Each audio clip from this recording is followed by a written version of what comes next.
My fellow citizens, on Sunday, February 11, I received an audience from wives of some members of the armed forces of Liberia who had come to express their concerns on several issues.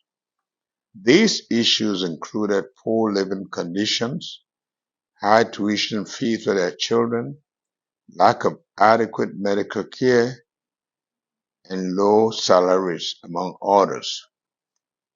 The women stated their most important demand was the removal of retired General Prince C. Johnson as Minister of Defense. They said their husband had told them that unless General Johnson was removed, there would be no Armed Forces Day celebration. We made it clear to the women that the government will look into their grievances regarding all the issues, but that retired General Johnson had been confirmed by the Senate and appointed by me as Minister of Defense. We were hence not prepared to discuss this issue.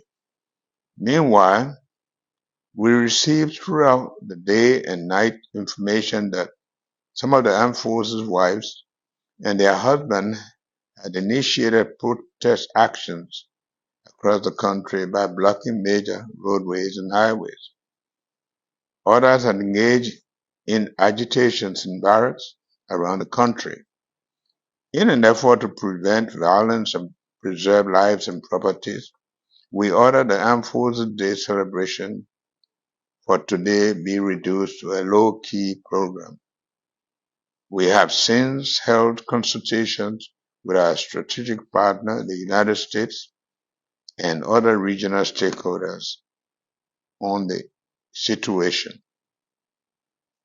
As a true soldier and a patriot, retired General Johnson, of his own volition, informed us that he would step aside if he were obstacled in order to save the AFL and preserve peace and tranquility in the country. General Johnson accordingly tendered his resignation to me earlier today. I have accepted the resignation and thanked the General for his sacrificial services, loyalty, and commitment to our country. Meanwhile, I have appointed Brigadier General Geraldine George as Acting Minister of National Defense. Fellow citizens, the issue raised by the armed forces wives affect all sectors of our population throughout the country.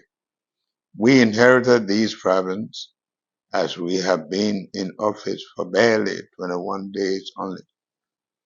The problems take on graver connotations when it comes to the military.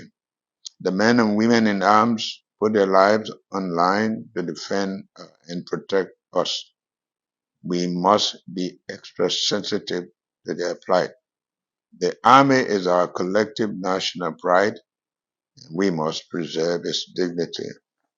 I have therefore appointed a special independent investigator to probe into these grievances and report to me within 2 weeks. We have also activated a board of inquiry to look into the case of several soldiers who were discharged from the AFL for various serious crimes but were said to be undeservedly pardoned and reinstated. We must never tolerate indiscipline and breakdown of order in the armed forces of Liberia. The reconstituted AFL had won the praises and admirations of the entire country for its professionalism and had become a source of national pride for us all. We cannot afford to indulge in anything that will dampen the morale of our soldiers and generate doubt and suspicion. On the other hand, our government will ensure that our military is well looked after. We should always think Liberia, love Liberia, and build Liberia. God bless the works of our hands and save the state.